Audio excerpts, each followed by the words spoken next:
বিসমিল্লাহির রহমানির রহিম। বিগত ৬ জুলাই বৃহস্পতিবার ব্রুকলিন বাইতুশ শরফ মসজিদে আমার যে প্রোগ্রাম হয়েছিল, সেখানে আমার বয়ানের আলোচ্য বিষয় ছিল আল্লাহ কোথায় আছেন।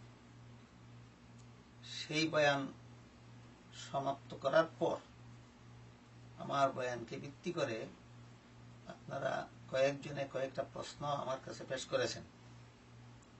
সেই প্রশ্নগুলি আপনারা লিখিতভাবে দিয়েছেন, এই জন্য আমি জবাবগুলিও লিখে এনেছি। আমি আপনাদের এক একটা করে প্রশ্ন পড়ব এবং প্রশ্নের সাথে সাথে আমার লিখিত জবাবটাও পরে আপনাদেরকে বলে দেব।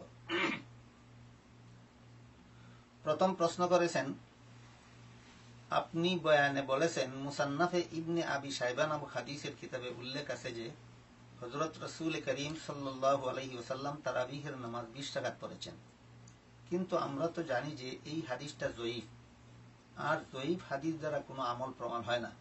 তাই আপনার বক্তব্য কেমন করে মেনে নেওয়া যায়? এই প্রশ্নের জবাব হচ্ছে, মুসনাদে আহমদ, সুনানে আবু দাউদ এবং জামে তিরমিজি শরীফে বর্ণিত এক দীর্ঘ হাদিসে উল্লেখ আছে যে রাসূল করিম সাল্লাল্লাহু আলাইহি ওয়াসাল্লাম বলেন, ফাইন্নাহু মান ইয়াইশ মিনকুম বাদি ফাসায়ারা ইখতিলাফান কাসীরান ফাআলাইকুম বিসুন্নতি ওয়া সুন্নাতিল খুলাফাইর রাশিদিন আল মাহদিয়্যিন। অর্থাৎ, তোমাদের যারা আমার পরে বেঁচে থাকবে তারা বহু মতভেদ দেখতে পাবে, তখন তোমাদের জন্য জরুরি হবে আমার সুন্নত এবং আমার খুলাফায়ে রাশিদিনে মাহদিয়্যিনের সুন্নত অনুসরণ করা। আর বলা বাহুল্য যে হযরত উমর রাদিয়াল্লাহু তাআলা আনহু ছিলেন খুলাফায়ে রাশিদিনের দ্বিতীয় খলিফা। তিনি রমজানের প্রতি রাতে 20 রাকাত তারাবিহের নামাজ জামাতের সাথে পড়ার ব্যবস্থা চালু করেছেন, যাতে কোনো সাহাবী আপত্তি করেননি। সুতরাং ইবনে আবি শাইবার বর্ণিত হাদিসে রাসূল 20 রাকাত তারাবিহের নামাজ পড়েছেন কথাটা যদি উল্লেখ নাও থাকত, তবুও তিরমিজি শরীফের বর্ণিত হাদিসেই তারাবিহের নামাজ 20 রাকাত পড়া সুন্নত সাব্যস্ত হওয়ার জন্য যথেষ্ট হতো, কারণ এই খুলাফায়ে রাশিদিন সম্বলিত হাদিসটা যঈফ নয়, বরং সহিহ হাদিস। এমন শক্তিশালী দলিলের দ্বারা যে আমল প্রমাণিত, সে আমলের কথা কোনো যঈফ হাদিসে থাকার কারণেই তা অমান্য করার নীতি ইসলামী শরীয়তে নেই। এরপরও যারা এমনটা করে তারা হঠকারী ছাড়া আর কিছুই নয়। আপনারা দ্বিতীয় প্রশ্ন করেছেন, আপনার বয়ানের মূল বিষয় ছিল আল্লাহ কোথায় আছেন। এ প্রসঙ্গে আপনি খুব পবিত্র কোরআনের যেসব আয়াতের উদ্ধৃতি দিয়েছেন, সেগুলির মধ্যে এমন আয়াত রয়েছে যেগুলিতে আল্লাহ আসমানে আছেন এবং আরশে সমাসীন আছেন বলে উল্লেখ আছে। আর এটাই তো মতিউর রহমানের দাবি, তাই তার দাবি মানা যাবে না কেন? এই প্রশ্নের জবাব হল, মতিউর রহমান ভারতীর দাবি হল আল্লাহ শুধু আসমানে এবং আরশে আছেন, অন্য কোথাও নন। অথচ কোরআনের অন্যান্য আয়াতে আল্লাহ অন্যান্যখানেও আছেন বলে উল্লেখ করেছেন, যা মতিউর রহমান মানতে চায় না। এটাই তার গুমরাহি।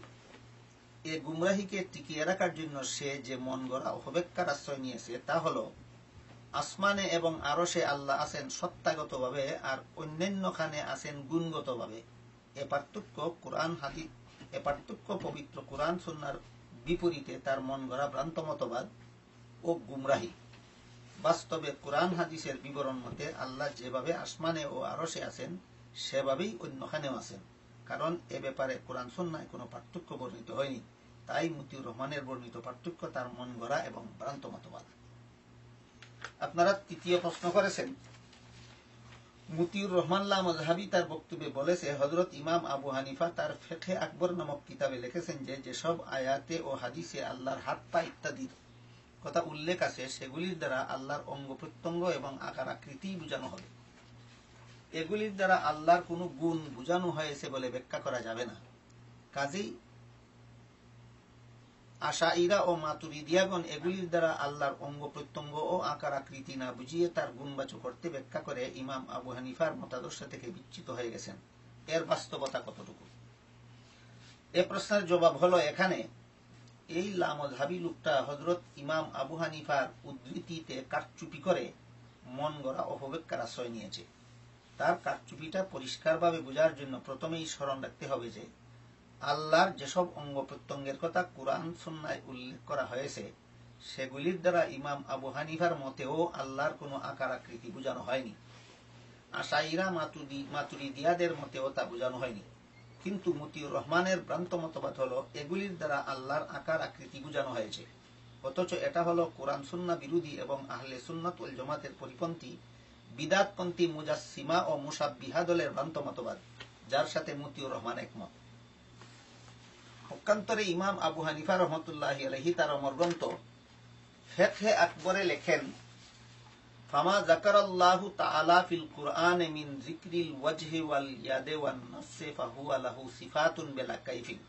দেখুন, ইমাম আবু হানিফা রহমতুল্লাহি আলাইহির লিখিত কথাটা, ফামা যাকারাল্লাহু তাআলা, অর্থাৎ যে কথা আল্লাহ উল্লেখ করেছেন ফিল কুরআন, কুরআনের মধ্যে, মিন যিকরিল ওয়াজহি, যেমন আল্লাহর চেহারা বলেছেন কুরআনে, ওয়াল ইয়াদে, কুরআনে আল্লাহ বলেছেন আল্লাহর হাত, ওয়ান নফসে, কুরআনে আল্লাহ বলেছেন আল্লাহর আত্মা। এই যে আল্লাহর চেহারা, আল্লাহর হাত, আল্লাহর আত্মা শব্দগুলি যে আল্লাহ কুরআনে ব্যবহার করেছেন, এ ব্যাপারে ইমাম আবু হানিফা বলেন, ফাহুয়া লাহু সিফাতুন বিলা কাইফিন, এইগুলি আল্লাহর গুণাবলী, আল্লাহর কোনো আকার আকৃতি নয়। ইমাম আবু হানিফা বলেন যে আল্লাহ যে কুরআনে আল্লাহর চেহারার কথা বলেছেন, আল্লাহর হাতের কথা বলেছেন, আল্লাহর আত্মার কথা বলেছেন, এইগুলি আল্লাহর কোনো আকৃতি বুঝাবার জন্য আল্লাহ বলেননি, আল্লাহর গুণাবলী বুঝাবার জন্য বলেছেন। এর সম্পূর্ণ বিপরীতে মতিউর রহমান এই কথাগুলির অপব্যাখ্যা করে বলে যে এইগুলির দ্বারা ইমাম আবু হানিফা আল্লাহর আকৃতি প্রকৃতি বুঝিয়েছেন। এটা সম্পূর্ণ ইমাম আবু হানিফার কথার বিপরীত অপব্যাখ্যা। তাই আবু হানিফা রহমতুল্লাহি আলাইহির এই কথাগুলির সরাসরি বাংলা অর্থ আমি বলছি, অর্থাৎ আল্লাহ পবিত্র কোরআনে যে আল্লাহর হাত, পা ও অন্তরের কথা উল্লেখ করেছেন, এগুলির দ্বারা তার এমন গুণাবলী বুঝিয়েছেন যা অস্পষ্ট। লক্ষ্য করে দেখুন, কুরআনে উল্লিখিত আল্লাহর অঙ্গ প্রত্যঙ্গ সম্পর্কে ইমাম আবু হানিফা রহমতুল্লাহি আলাইহি বলেন, এগুলির দ্বারা আল্লাহর কোনো আকৃতি নয়, বরং এমন কিছু গুণাবলী বুঝিয়েছেন যা আমাদের কাছে অস্পষ্ট। অথচ মতিউর রহমান ইমামে আজমের এ কথাটা গোপন রেখে এর পরবর্তী কথাটার অপব্যাখ্যা করে তার ভ্রান্ত মতবাদের পক্ষে এবং আশাইরা ও মাতুরিদিয়াগণের বিপক্ষে অপপ্রচার চালিয়েছে।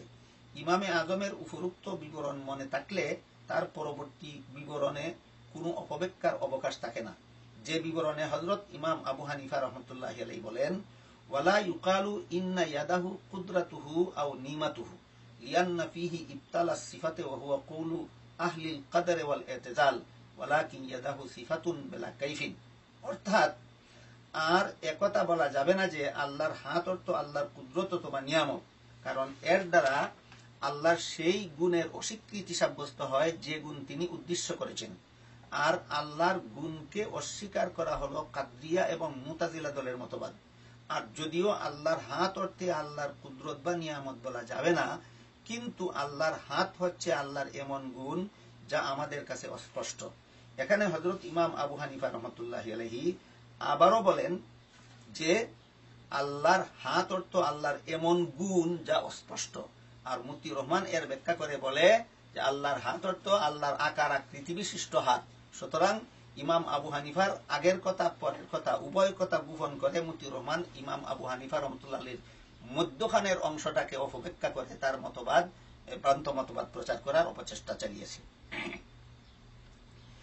এই আবু হানিফা রহমতুল্লাহি আলাইহির উপরোক্ত এবারতের দ্বারা এখানে ইমাম আজম একথা বারবার বলে পরিষ্কার করে দিয়েছেন যে আল্লাহর হাত অর্থ আল্লাহর কোনো আকার আকৃতি বিশিষ্ট অঙ্গ নয়, বরং আল্লাহর হাত অর্থ তার এমন গুণ যা আমাদের কাছে অস্পষ্ট।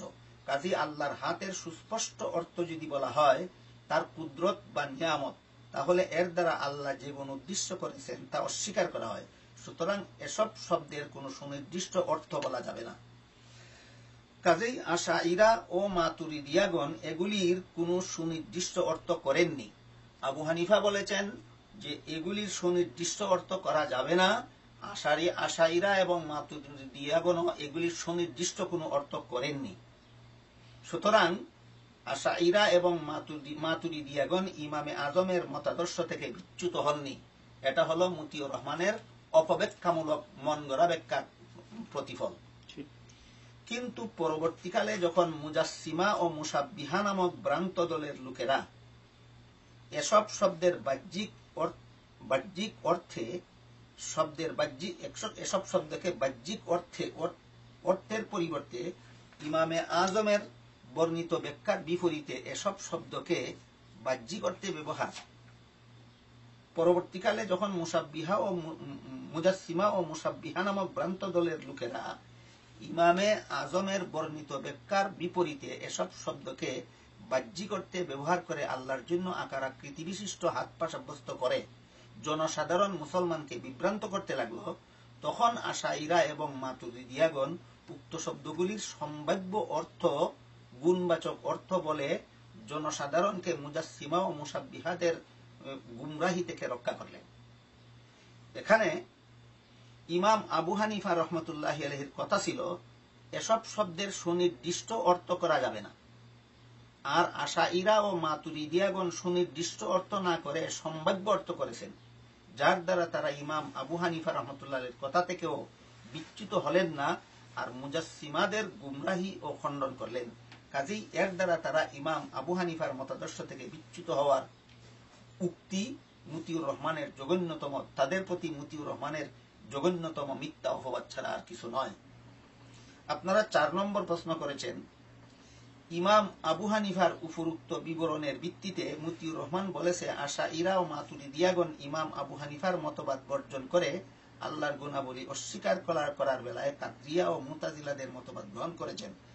এটা কতটুকু সঠিক? এই প্রশ্নের জবাব হলো, পূর্বের প্রশ্নের উত্তরেই বলা হয়েছে যে মতিউর রহমান ইমাম আবু হানিফার বক্তব্যের অপব্যাখ্যা করেছে এবং তার বক্তব্যের আগের এবং পরের অংশ ছেড়ে দিয়ে অপব্যাখ্যার সুযোগ করে নিয়েছে। আশাইরা এবং মাতুরিদিয়াগণ আবু হানিফার মতাদর্শ বর্জন না করার বিবরণ পূর্বের প্রশ্নের জবাবে সবিস্তারে উল্লেখ করা হয়েছে। এবার তাদের মুতাজিলা মতবাদ গ্রহণ করার জঘন্যতম অপবাদের খণ্ডন করা হচ্ছে। মুতাজিলাদের মতবাদ হলো আল্লাহর শুধু সত্তাই আছে কিন্তু তার গুণাবলী বলতে কিছু নেই। এটা হলো মুতাজিলাদের মতবাদ। কারণ আল্লাহর কোন গুণ আছে বলে বিশ্বাস করলে প্রশ্ন আসে এসব গুণ অনাদিকাল থেকেই ছিল না পরবর্তীতে সংযুক্ত হয়েছে। যদি বলা হয় পরবর্তীতে সংযুক্ত হয়েছে তাহলে এটা আল্লাহর জন্য অনুপযোগী, আর যদি বলা হয় এসব গুণ অনাদিকাল থেকেই ছিল তাহলে একাধিক অনাদি সাব্যস্ত হয়, যা একত্ববাদের পরিপন্থী শিরিক। এটা হলো মুতাজিলাদের অপব্যাখ্যা এবং ভ্রান্ত মতবাদ। মুতাজিলাদের এ ভ্রান্ত মতবাদের খণ্ডনে ইমাম আবু হানিফা রহমতুল্লাহি আলাইহি তার উপরোক্ত বিবরণে ঘোষণা দিয়েছেন যে আল্লাহর গুণাবলী অস্বীকার করা মুতাজিলাদের ভ্রান্ত মতবাদ। আহলে সুন্নাত ওয়াল জামাতের মতাদর্শে আল্লাহর গুণাবলী মেনে নেওয়া শিরিক নয়, বরং তার গুণাবলী পবিত্র কুরআনের অসংখ্য আয়াত এবং রাসূল করিম সাল্লাল্লাহু আলাইহি ওয়াসাল্লামের অগণিত হাদিসের দ্বারা প্রমাণিত। আর ইমাম আবু হানিফার এ মতাদর্শ মুসলিম বিশ্বে প্রচার করার জন্য আশাইরা ও মাতুরিদিয়াগণ আজীবন সাধনা করে গেছেন। সুতরাং তাদেরকে ইমাম আবু হানিফার মতাদর্শ বর্জন করে মুতাজিলাদের মতবাদ গ্রহণ করার উক্তি তাদের প্রতি মতিউর রহমানের জঘন্যতম মিথ্যা অপবাদ। আপনারা 5 নম্বর প্রশ্ন করেছেন, লামুজহাবি মতিউর রহমান বলেছে বর্তমানের হানাফি, শাফি ও মালিকি মযহাবের লোকেরা কুরআন বিরোধী আকীদায় বিশ্বাসী হয়ে পথভ্রষ্ট হয়ে গেছেন। এ ব্যাপারে শুধু হাম্বলি মযহাবের লোকেরা ঠিক আছেন, এটা কতটুকু সঠিক? এই প্রশ্নের জবাব হলো, এটাও মাযহাবত্বের প্রতি মতিউর রহমানের শুধু জঘন্যতম মিথ্যা অপবাদই নয়, বরং তার চরম দৃষ্টতা এবং চূড়ান্ত বেয়াদবিও বটে।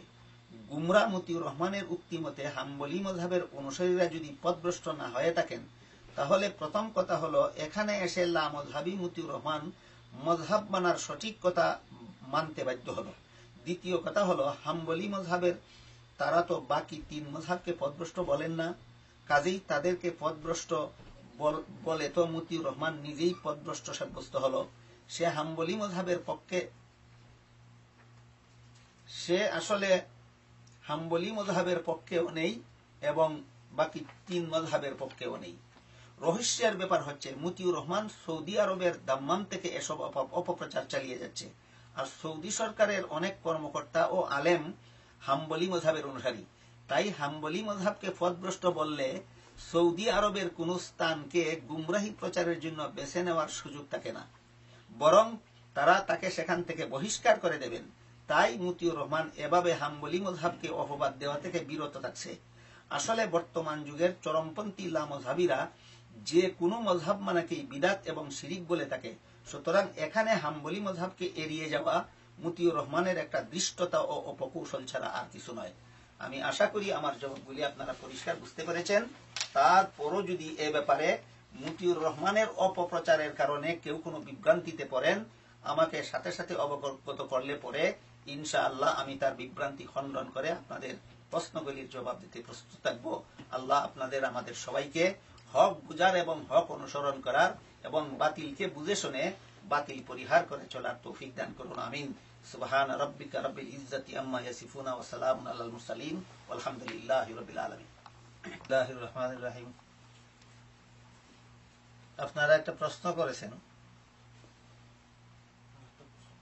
যে নাসিরউদ্দিন আলবানী লিখিত কিতাবুস সালাতিন নবী এর বরাতে মতিউর রহমান বলেছেন উম্মে দারদা নামক সাহাবিয়া নামাজে পুরুষের মতো বসতেন। এ ব্যাপারে আপনার মতামত কি? এই প্রশ্নের জবাব হইল, নাসিরউদ্দিন আলবানী উক্ত কিতাবে উম্মে দারদাকে সাহাবিয়া বলেননি এবং আসলেও তিনি সাহাবিয়া নন, বরং তাবেইয়া। তাই তাকে সাহাবিয়া বলা মতিউর রহমানের মন গড়া ভুল সংযোজন। মতিউর রহমানের কাজে এটা যে কিতাবের এবারতে কারচুপি করা, এক অংশ উল্লেখ করা, এক অংশ গোপন রাখা এবং তর্জমা এবং অর্থ করার বেলায় বিকৃতি করা, এই শয়তানি, এই দুষ্টামিটাই মতিউর রহমান সবসময় করে থাকে। এছাড়া উম্মে দরদা ও উম্মে দরদার এ আমলের দ্বারা আলবানী, মতিউর রহমান গং চরমপন্থী লামযহাবীরা বলতে চায় যে নারী পুরুষের নামাজে কোনো পার্থক্য নেই। এটা রাসূলের হাদিসের বিপরীতে লামযহাবীদের ভ্রান্ত মতবাদ। কারণ আবু দাউদ শরীফের বর্ণিত এক হাদিসে রাসূল করিম সাল্লাল্লাহু আলাইহি ওয়াসাল্লাম বলেছেন, সেজদা করার পদ্ধতিতে নারী পুরুষ একরকম নয়। আরো বিভিন্ন হাদিস এবং সাহাবায়ে কেরামের আমল এবং আসার বর্ণিত আছে এই ব্যাপারে। তাই এ ব্যাপারেও লামযহাবীদের মতবাদ রাসূলের হাদিস এবং সাহাবায়ে কেরামের আমলের সম্পূর্ণ পরিপন্থী। এই জন্য এই বর্তমান যুগের এই চরমপন্থী লামযহাবীরা গুমরাহ এবং ভ্রান্ত মতবাদের অনুসারী।